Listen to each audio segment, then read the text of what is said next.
The groan of the leather banquette was the only sound Sterling Blackwood ever truly respected. It was the sound of submission, of luxury bending to his will. From his throne in the corner of Aurelia, Chicago's most obscenely expensive temple of gastronomy, he surveyed his kingdom of crystal and cream. Opposite him, his perpetually nervous legal counsel, Gerald, nodded so vigorously his jowls quivered, a human bobblehead of acquiescence. They were here to toast the final dismemberment of the DuSable Historical Archive, a deal that would net Blackwood a fortune in rare manuscripts and leave a century of Black Chicago history scattered to the winds. Their waitress approached, a young Black woman whose posture seemed too elegant for her simple uniform. There was a quiet dignity in her movements that grated on Sterling's nerves. To her, he was merely the occupant of Table 12. To Sterling, she was an insignificant speck, a momentary obstacle between him and his lobster bisque. He decided to amuse himself. As she stood patiently, notepad in hand, he turned to Gerald, switching to the fluid, aristocratic French he'd perfected at boarding school in Switzerland. His words were meant to be a private jest, a silken whip cracked in a language he assumed was as alien to her as the surface of Mars. He was about to learn that some ghosts don't stay buried, and some insignificant specks have the power to cause an avalanche. The ache in Amara's calves was a familiar, burning thrum, a constant reminder of the chasm between the life she was living and the one that had been stolen from her. It was a world away from the quiet, reverent hush of the archives, where the only sound had been the gentle rustle of century-old paper. She had once worn archival gloves to handle the letters of Haitian revolutionaries. Now she wore a starched black apron that smelled faintly of truffle oil and shattered dreams. Her life was now the gilded cage of Aurelia, a Michelin-starred mausoleum on the Gold Coast where her sensible shoes trod on carpets worth more than her entire student debt. Each shift was a masterclass in self-erasure.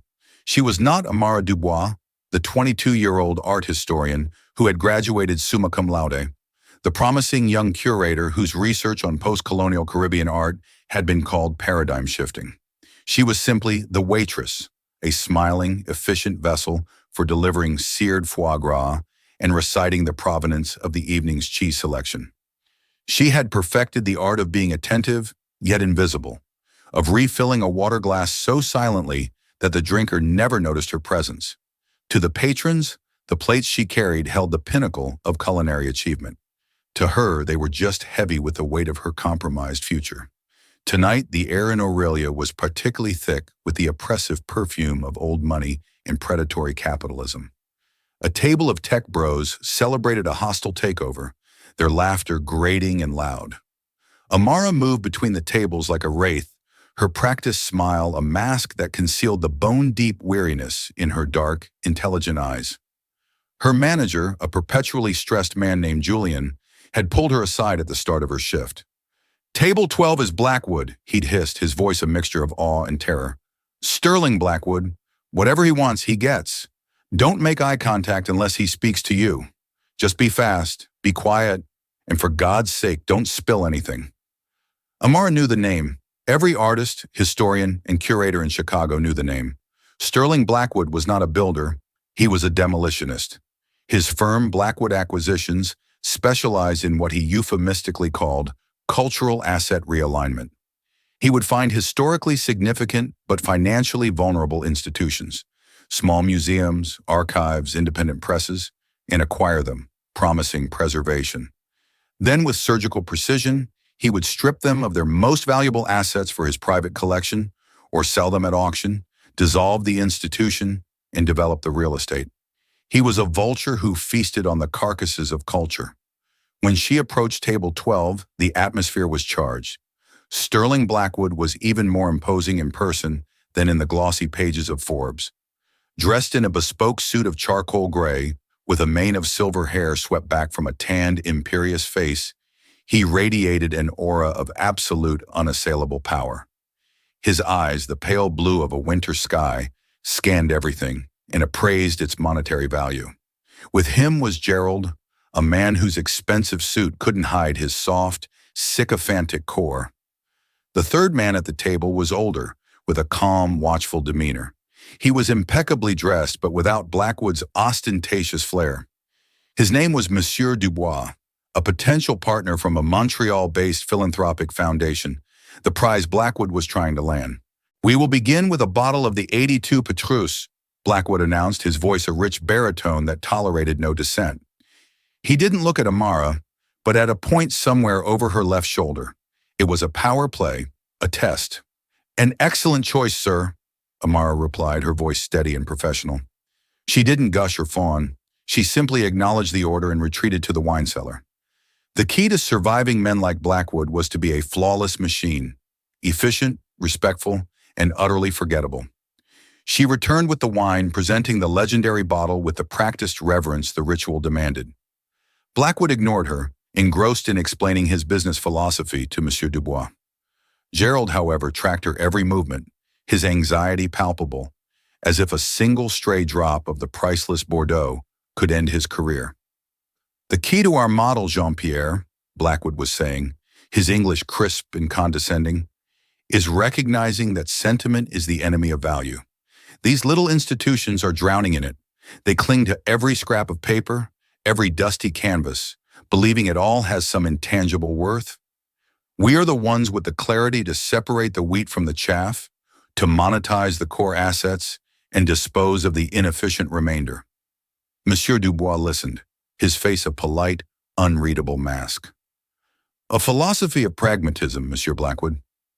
"Precisely. Pragmatism is simply progress in a business suit," Blackwood declared, gesturing for Amara to pour. He took a sip, swirled the wine in his glass, and gave a curt nod of approval. Not to her, but to the wine itself, as if it had performed a trick for his amusement. Amara finished the pour and was about to step back when Gerald cleared his throat. "And a round of Pellegrino. Large bottle."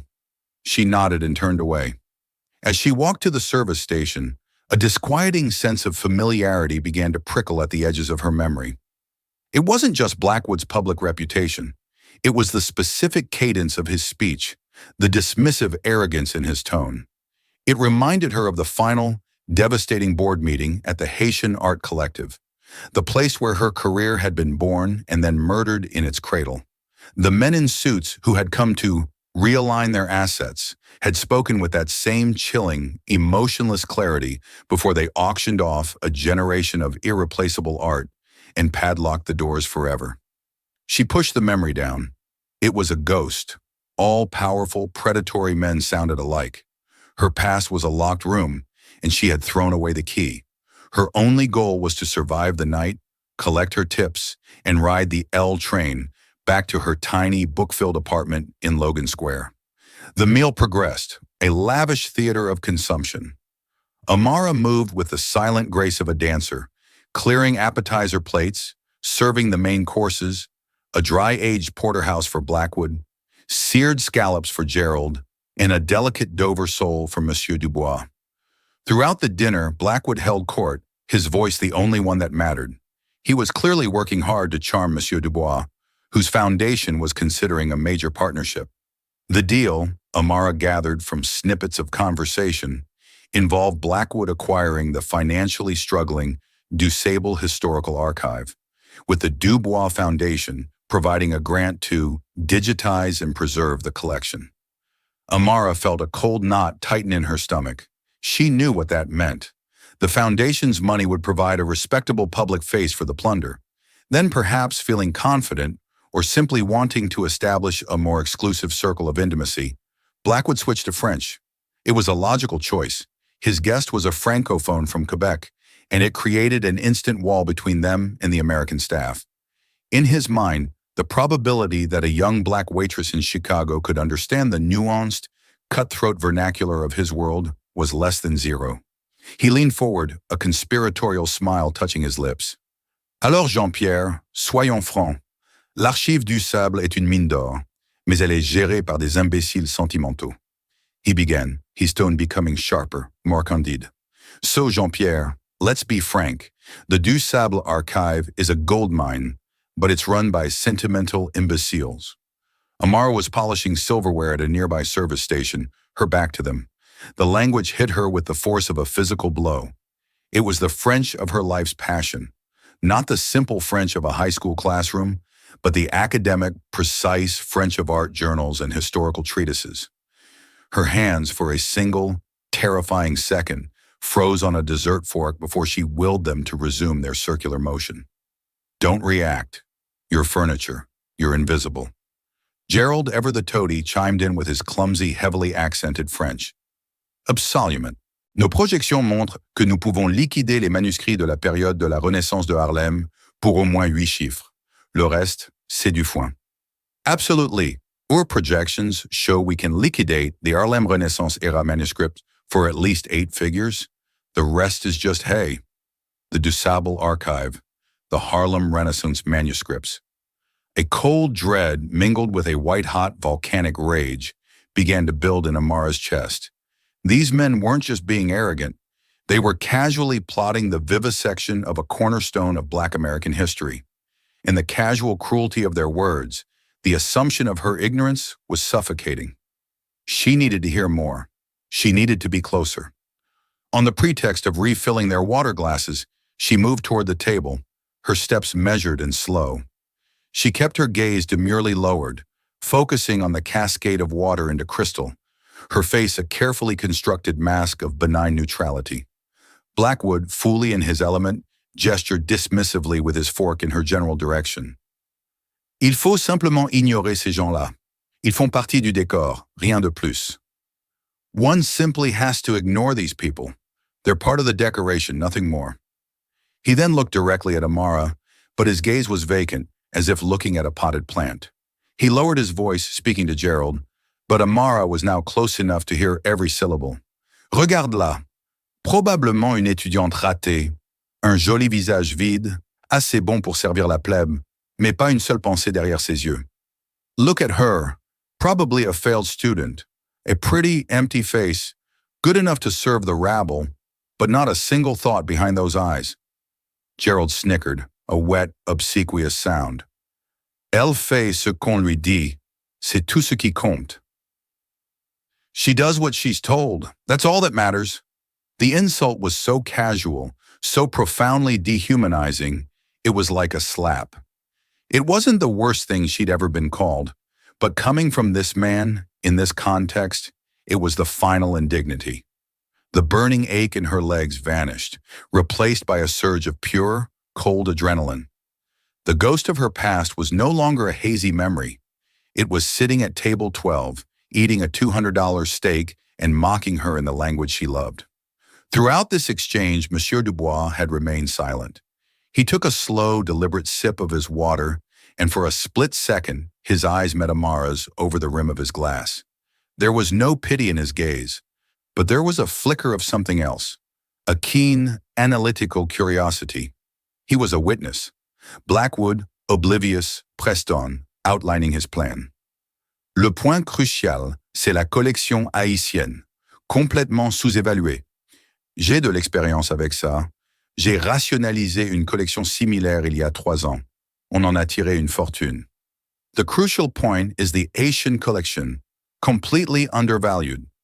I have experience with that. I streamlined a similar collection 3 years ago.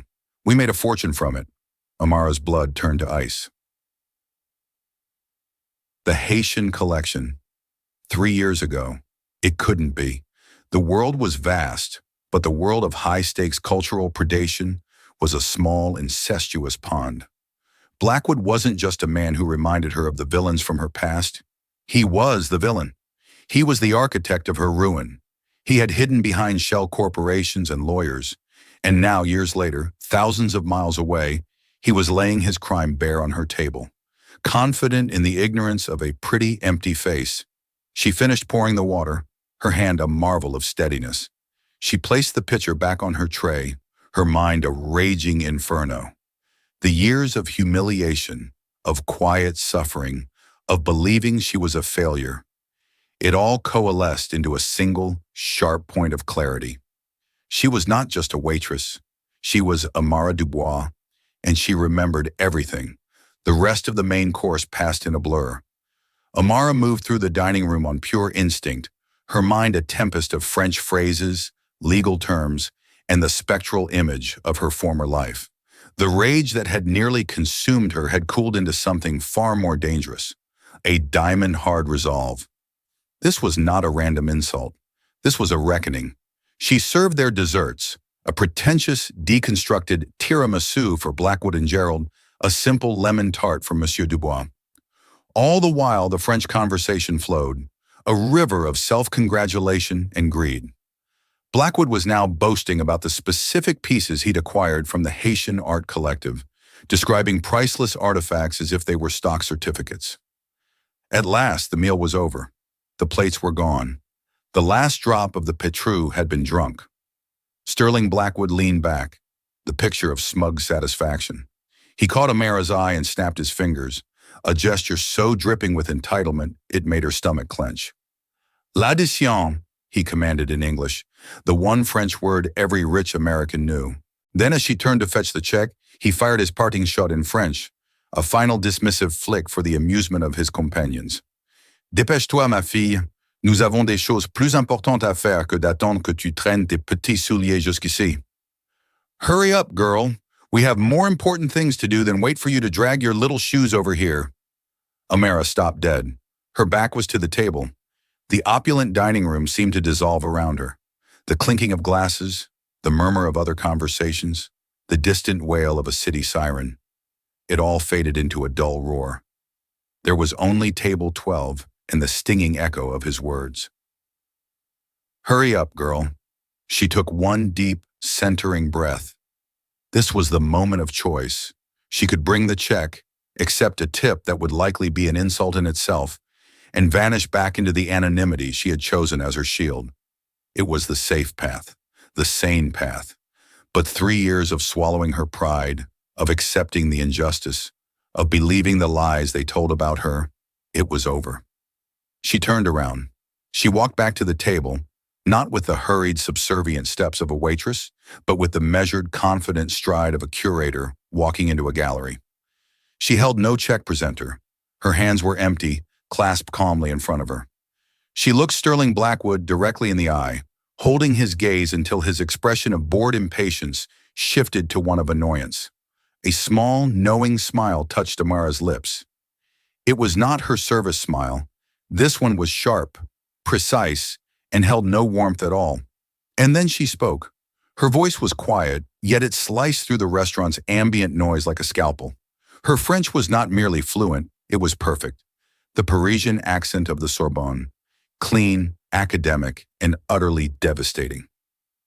Excusez-moi, monsieur, she began, her tone flawlessly level. Votre addition arrivera tout de suite, mais je me dois de vous corriger sur un point. Excuse me, sir. Your bill will be right out, but I must correct you on one point. The effect was instantaneous. Blackwood's smug expression did not just fall, it imploded. His jaw went slack, his eyes widening in stunned disbelief. He looked as if a piece of the decor had just quoted Voltaire. Gerald froze, a spoonful of Zabaglione halfway to his mouth, his face turning the color of curdled milk. He shot a panicked glance from Amara to Blackwood and back again. The only man at the table who did not look shocked was Monsieur Dubois. He simply set down his coffee cup, placed his napkin neatly on the table, and leaned forward, his gaze fixed on Amara with an expression of absolute, undivided attention. Amara's eyes never left Blackwood's. Quand on s'adresse à une dame, même si elle n'est qu'une serveuse, le terme « ma fille » est à la fois familier et condescendant. Mademoiselle ou jeune femme serait plus approprié. Cela dénote un manque de respect. When addressing a lady, even if she is just a waitress, the term girl is both familiar and condescending. Miss or young woman would be more appropriate. It shows a lack of respect. She let the grammatical correction hang in the air, a small, perfect strike. It was a statement not about language, but about power. Blackwood finally found his voice, sputtering in a clumsy mix of French and English. Qu'est-ce que... What in God's name do you think you're doing? Amara's smile tightened. She echoed Gerald's earlier sycophantic remark, her French now laced with ice. Je fais ce qu'on me dit, c'est tout ce qui compte, n'est-ce pas? Mais parfois, on entend des choses. Par exemple, que les manuscrits de la Renaissance de Harlem ne sont que du foin, ou qu'un projet appelé rationalisation est simplement un mot de code pour le pillage de la collection haïtienne d'une institution. I'm doing what I'm told. That's all that matters, right? But sometimes one overhears things. For example, that the Harlem Renaissance manuscripts are just hay, or that a project called streamlining is simply a code word for the pillaging of an institution's Haitian collection. Every word was a precisely aimed dart. Gerald dropped his spoon. It clattered against his dessert bowl with a sound that seemed to reverberate in the sudden pocket of silence around their table. Blackwood's face, which had been pale with shock, was now a ghastly, bloodless white. He was truly seeing her for the first time, and in his eyes a horrified dawn of recognition was beginning to break. He didn't know who she was yet, but he knew she was not a waitress. She was a witness. She was a threat. The bubble of tension around table 12 was so thick it felt like a physical barrier. Sterling Blackwood stared at Amara, his formidable mind scrambling, trying to solve the impossible equation she presented. He was a man who prided himself on controlling every variable, on anticipating every contingency. And now a random waitress had just recited, verbatim, the predatory core of his latest secret conquest. He attempted to regain command by falling back on the brute force of his authority. C'est absurde, he snarled in French, his voice a low, dangerous growl. Vous n'avez aucune idée de ce dont vous parlez. Vous avez écouté aux portes une conversation privée. C'est un motif de renvoi immédiat. That's absurd. You have no idea what you're talking about. You have been eavesdropping on a private conversation. That is grounds for immediate dismissal. Amara did not even blink. The fear that had been her constant companion for 3 years was being incinerated in the blaze of this single incandescent moment. Oh, je crois que je sais exactement de quoi je parle, Monsieur Blackwood, she replied, her voice still perilously calm. Le pillage de la collection haïtienne, par exemple. Ce n'est pas un plan nouveau, c'est une stratégie que vous avez déjà utilisée il y a 3 ans. À l'époque, vous vous êtes caché derrière une société écran nommée Veridian Heritage Group pour dissimuler les vrais investisseurs. Oh, I believe I know exactly what I'm talking about, Mr. Blackwood. The pillaging of the Haitian collection, for example. It isn't a new plan. It's a strategy you already used 3 years ago. Back then, you hid behind a shell company named Veridian Heritage Group to disguise the true investors. At the mention of Veridian Heritage Group, Gerald made a small, strangled sound. It was an old entity, buried under layers of corporate paperwork, a tool used for their most ruthless and legally questionable acquisitions. For this woman to know that name was not just impossible, it was apocalyptic. Blackwood's eyes narrowed, the bluster draining away to be replaced by a cold reptilian focus. Who are you? He demanded, switching back to English, as if his native tongue could somehow reassert his dominance. This was it. The culmination of 3 years of exile. Amara stood a little straighter, and for the first time that night, she let the weary, deferential mask of the waitress fall away entirely. In its place was the face of the sharp, passionate, and brilliant art historian she had been all along. My name, she said, speaking slowly and clearly, but choosing to deliver the final blow in the language he had used as a weapon for the benefit of all 3 men. Je m'appelle Amara Dubois. My name is Amara Dubois. She let the name hang in the air. To Gerald, it meant nothing, but she wasn't looking at him. She was looking at Sterling Blackwood. She watched the flicker of confusion in his eyes, then the frantic, high-speed search through his mental Rolodex of vanquished foes. And then she saw it, the moment the connection was made, the moment the ghost in the machine was identified. His face went from ashen to the color of bone. It was a look of pure, soul-deep horror. He remembered. J'étais la conservatrice adjointe du Haitian Art Collective à Miami. Amara continued, pressing her advantage, her voice now resonating with the full weight of her stolen history. I was the associate curator at the Haitian Art Collective in Miami. J'étais celle qui a rédigé le rapport de provenance de 80 pages sur la collection Césaire, le rapport même que vous avez utilisé comme feuille de route pour démanteler la collection après avoir ruiné l'institution. Vous ne m'avez pas seulement fait licencier, Monsieur Blackwood, vous m'avez effacé et vous pensiez que j'avais disparu à jamais. I was the one who wrote the 80-page provenance report on the Césaire collection. The very report you used as a roadmap to dismantle the collection after you ruined the institution. You didn't just get me fired, Mr. Blackwood. You erased me, and you thought I had disappeared forever.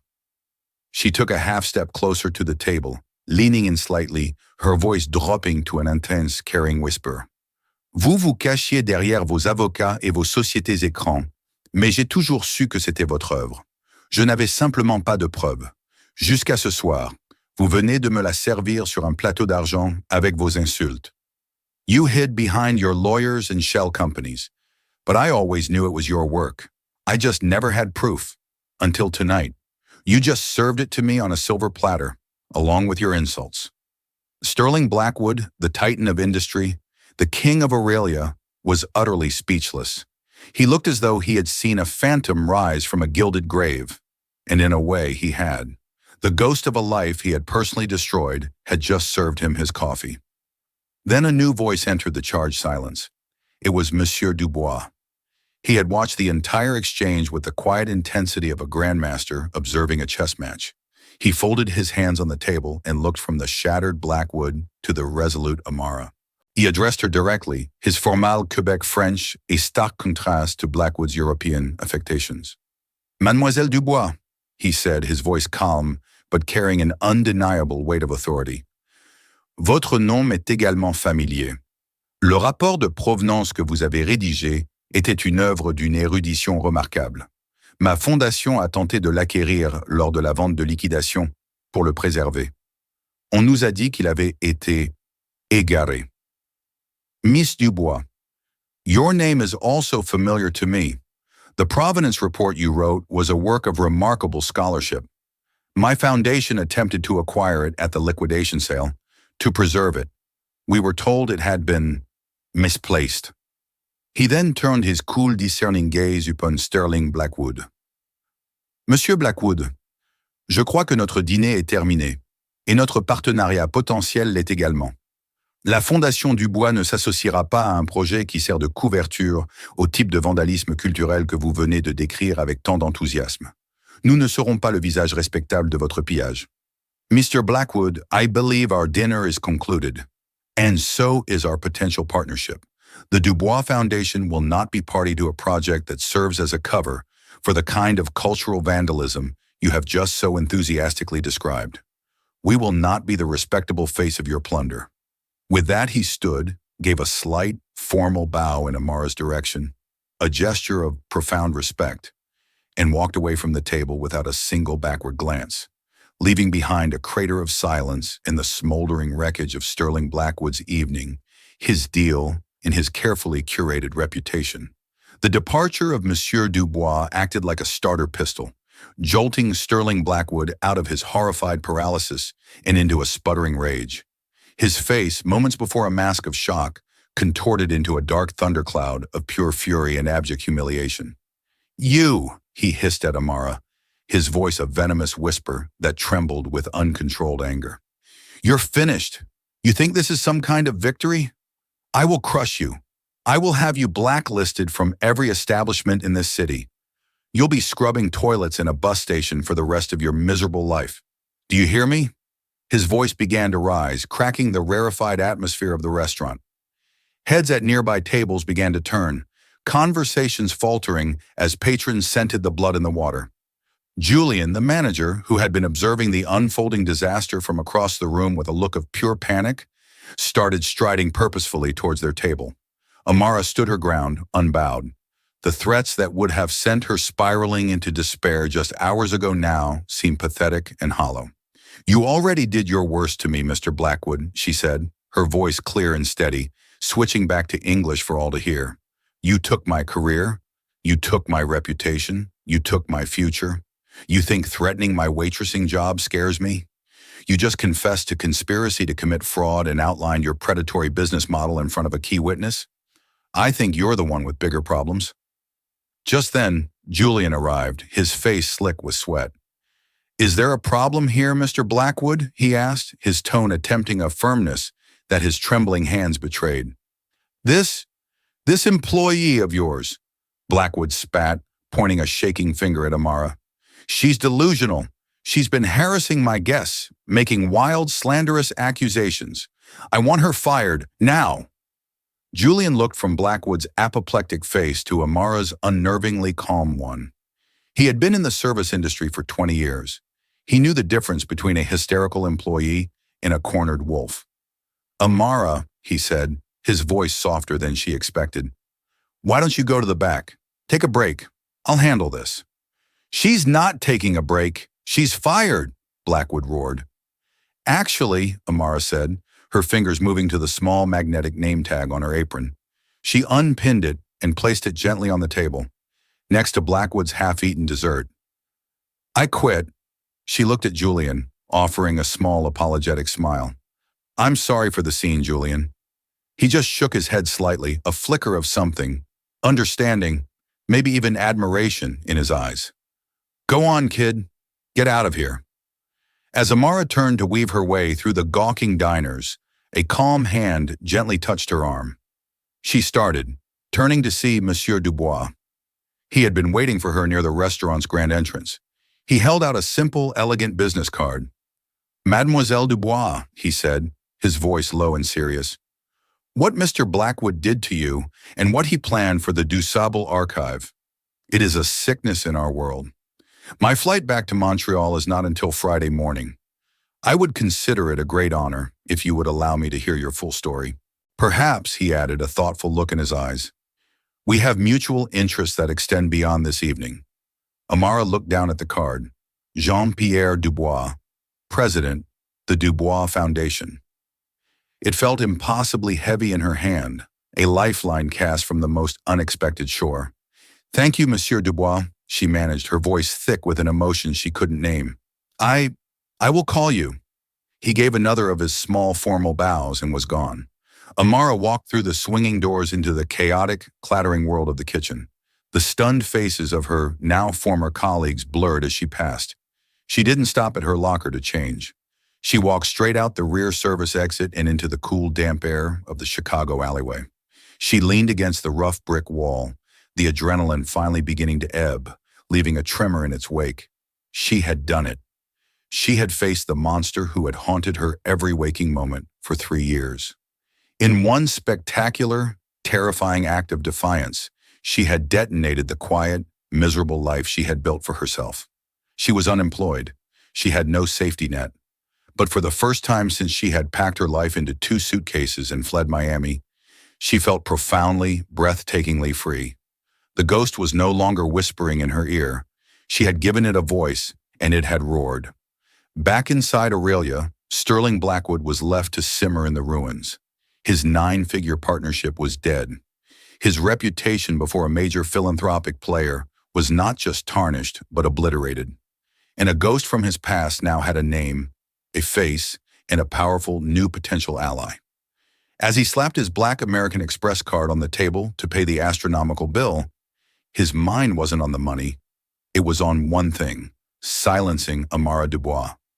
This time, for good.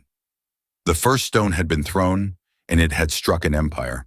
The war was only just beginning. The 24 hours that followed Amara's dramatic exit from Aurelia were a dizzying cocktail of elation and raw terror.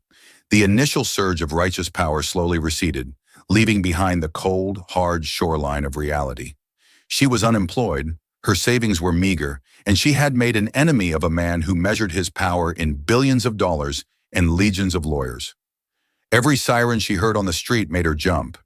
Every call from an unknown number sent a spike of ice through her veins. She spent a sleepless night in her small apartment, the quiet weight of Monsieur Dubois' business card on her nightstand a source of both hope and deep suspicion. His intervention had been a miracle, but Amara's experiences had taught her that miracles often came with hidden price tags. He was, after all, from the same rarefied world as Blackwood. Sharks, in her experience, didn't protect minnows. They just fought over territory. By dawn, a fragile resolve began to crystallize over her fear. She had already lost everything once. There was nothing left for Blackwood to take that truly mattered. She made a pot of strong coffee, her hands shaking only slightly, and dialed the number on the card. A crisp, bilingual assistant answered. When Amara gave her name, she was put through to Monsieur Dubois instantly. Mademoiselle Dubois, his voice was as measured and calm as it had been the night before. I am very glad you called. I have a suite at the Peninsula. Would you be able to meet me in 1 hour? I have asked my foundation's chief counsel to join us. An hour later, Amara found herself in a stately suite that felt less like a hotel room and more like the study of a private library with wood-paneled walls and shelves of leather-bound books. Monsieur Dubois was there, along with a sharp, formidable woman in her 60s named Hélène Rousseau, his legal counsel. There were no pleasantries. They got straight to the point. For the next 3 hours, Amara laid out her story in meticulous detail. She spoke of her passion for Haitian art, her painstaking work on the Césaire collection, and the pride she felt in completing the Provenance report that had been the culmination of her academic life. She described the arrival of Viridian Heritage Group, their false promises of preservation, and the swift, brutal asset stripping that followed. She recounted how subtle discrepancies planted in her digital records had been used to frame her for academic fraud, making it appear as though she had deliberately inflated the value of certain pieces. She explained how the collective's board, eager for a scapegoat, had fired her and blacklisted her within the tightly knit museum community. Defeated and disgraced, she had fled to Chicago to disappear. Dubois and Rousseau listened with unwavering attention. When she finished, Rousseau was the first to speak, her French precise and analytical. What you describe is Blackwood's classic playbook. Discredit from within, create a pretext for intervention, then acquire the assets at a fraction of their value. Your testimony is powerful, mademoiselle, but a man like Blackwood will paint you as a disgruntled, vindictive ex-employee. To truly hold him accountable, we need incontrovertible proof. We need your original, untampered report and the server logs showing it was altered. They're gone, Amara said, the old wave of hopelessness washing over her. They were on the collective's internal servers. My access was revoked the day I was fired. The files were surely wiped. Perhaps, Monsieur Dubois said, leaning forward, his eyes thoughtful. But men like Blackwood possess a fatal flaw: arrogance. They believe that once they have won, the battlefield is forgotten. They may believe the evidence is destroyed, but digital footprints are notoriously difficult to erase completely. Hélène, is there a path? Rousseau tapped a pen against her leather-bound notepad. It will be difficult. The collective has since been dissolved. The physical servers were likely sold for scrap, but their data that may have been migrated to a cloud archive. It's a long shot, but it's the only one we have. Monsieur Dubois then clarified his motives. His interest was not charity. The Dubois Foundation was dedicated to preserving cultural heritage, and Blackwood's predatory model was a direct threat to their mission. His attempt to use the foundation as a reputational shield for the DeSable archive plunder was a profound insult. Helping Amara was a matter of principle, but it was also a strategic necessity, a chance to neutralize a predator who was poisoning the well. We have resources, Mademoiselle Dubois, he stated, technological, legal, and financial. We can hire the best digital forensics team in the country, but they will be flying blind. We need your expertise. You know the file names, the server architecture, the security protocols. You are the map maker for this expedition. Just as this improbable alliance was being cemented, Amara's phone buzzed with a call from a Miami area code. She froze. It was a number she didn't recognize. Rousseau nodded for her to answer, and she put the call on speaker. Hello? Amara? Is this Amara Dubois? The voice was hesitant, female, and instantly familiar. Yes. Who is this? It's Chloe. Chloe Sanchez. I was the IT administrator at the collective. Amara sank back into her chair, stunned. Chloe had been a quiet, nervous woman who had always avoided eye contact. Chloe, how did you get my number? I have a cousin who works at Aurelia, Chloe said, her words tumbling out in a rush. She called me this morning. She told me what happened last night, what you did. Amara, I am so sorry. I was always so ashamed. What they did to you was wrong. Chloe, what is it? After they fired you, she said, her voice dropping to a whisper, they ordered me to wipe the servers. Everything. Your files, your emails, everything. But I couldn't. Your report, it was a beautiful piece of work. I knew it was important. So I made a copy, a full disk image of your home directory. I backed it up to an encrypted external drive. I was too scared to ever say anything, but I never erased it. I still have it, Amara. I have the drive. The room was silent. Amara stared at her phone, her heart hammering against her ribs.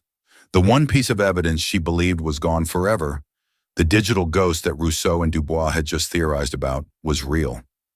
It wasn't on some forgotten cloud server in Iceland. It was on a hard drive in a closet in Miami. "There's more," Chloe said, her voice trembling. "The person who gave the order to alter your records wasn't from the board. It was an outside consultant they brought in from Viridian Heritage. He worked on my machine for an hour. I remember his name. It was Gerald Finch." The final devastating piece clicked into place. Gerald, Blackwood's sniveling lapdog at the dinner table, wasn't just his lawyer. He was his hatchet man. Amara looked from her phone to Monsieur Dubois and Hélène Rousseau. Their expressions were grim, focused, and resolute. The hunt was no longer for a ghost. They had a weapon, they had a witness, and they had a target. An alliance forged in a Chicago hotel suite had just been armed by a conscience in Miami. The war against Sterling Blackwood was about to become very real. The following weeks transformed the stately Peninsula Suite into a high-tech command center. Whiteboards covered in network diagrams and legal statutes replaced the tasteful landscape paintings. The air, once scented with potpourri, now hummed with the quiet intensity of servers and encrypted phone calls.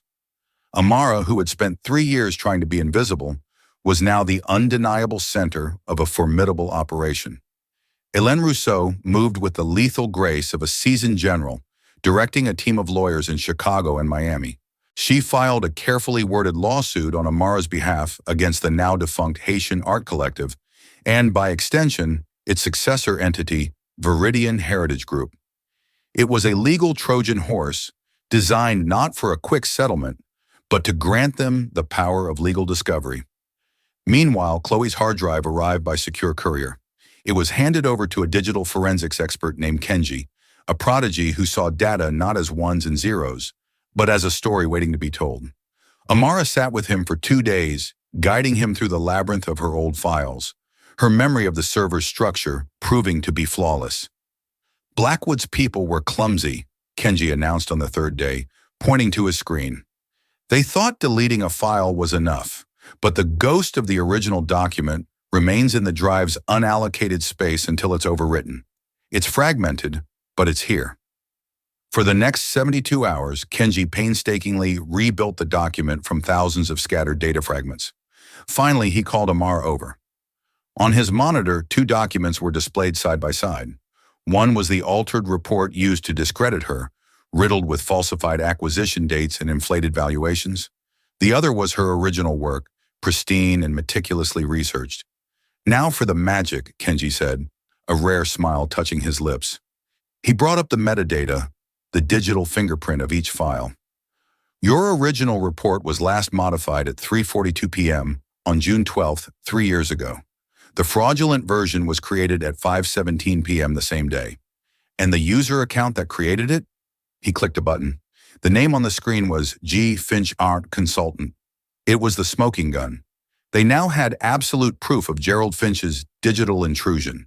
Their focus then shifted to Gerald himself. A team of private investigators, hired by Dubois, began to discreetly assemble a profile. They discovered he was a man living far beyond his means, with a secret gambling addiction and substantial debts owed to a Las Vegas casino. He wasn't just Blackwood's loyal counsel. He was a compromised man, trapped by his own vices. The final act was set. Hélène Rousseau arranged a meeting with Gerald Finch at his own law office, ostensibly to discuss a preliminary settlement offer for the frivolous lawsuit. Gerald arrived looking smug, expecting to intimidate Amara and her Canadian benefactor into a swift retreat.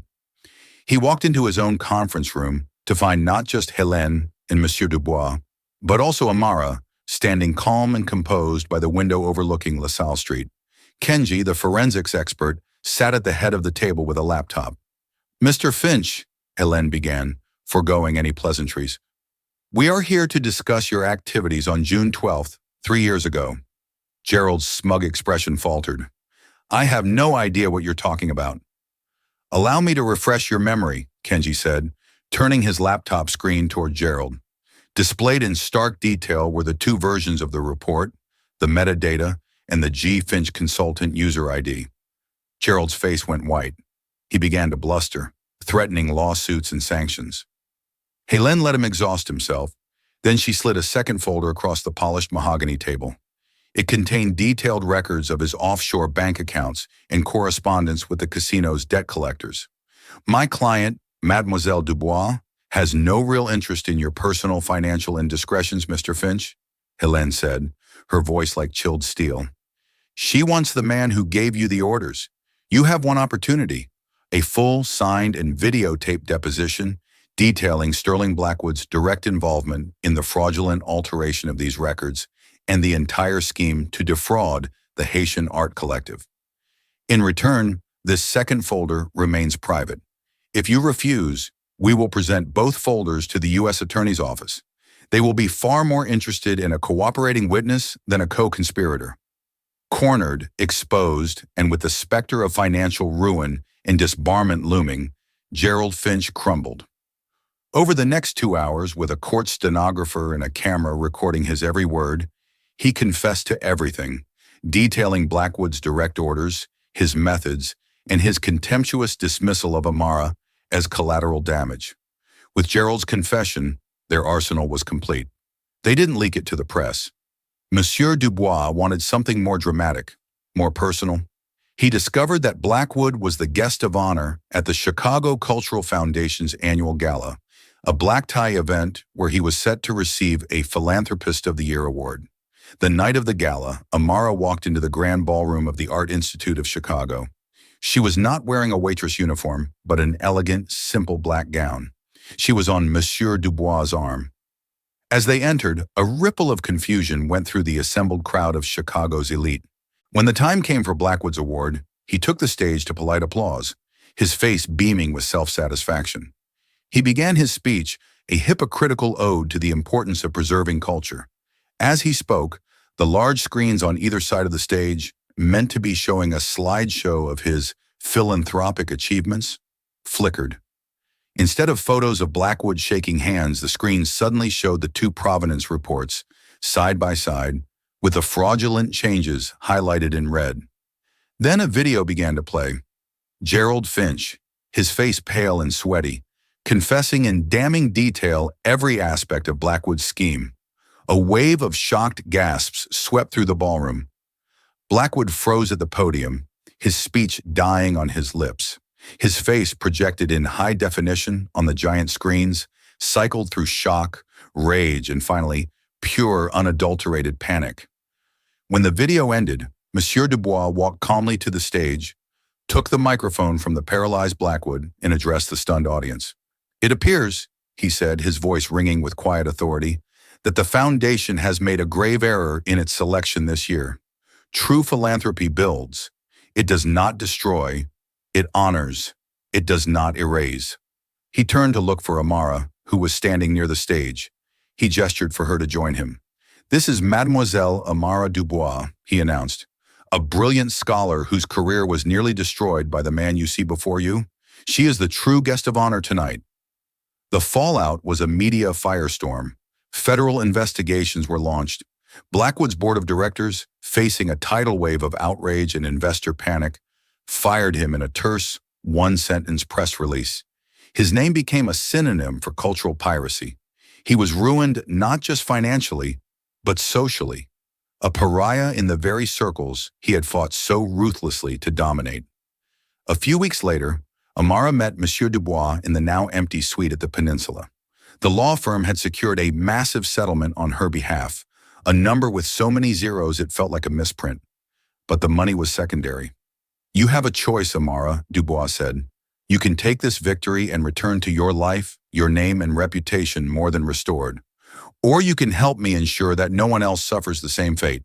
He laid out his proposal, a new independent wing of the Dubois Foundation, the Cultural Integrity Initiative. It would be a watchdog organization with teeth, providing legal aid, digital security, and financial support to small, vulnerable cultural institutions facing predatory acquisition. It would be a shield for the defenseless. I need someone to lead it, he said. Someone with the mind of a scholar, the heart of an artist, and the steel of a survivor. Someone who knows exactly what we are fighting against. Amara looked out the window at the sprawling Chicago skyline. She had come to this city to be invisible, to hide from a world that had wronged her. Now she was being offered a chance not just to rejoin that world, but to change it. She would not be a curator of objects in a quiet room. She would be a guardian of legacies. A slow, genuine smile spread across her face, the first truly joyful smile she had felt in years. Monsieur Dubois, she said, her voice clear, steady, and filled with purpose. When do we start?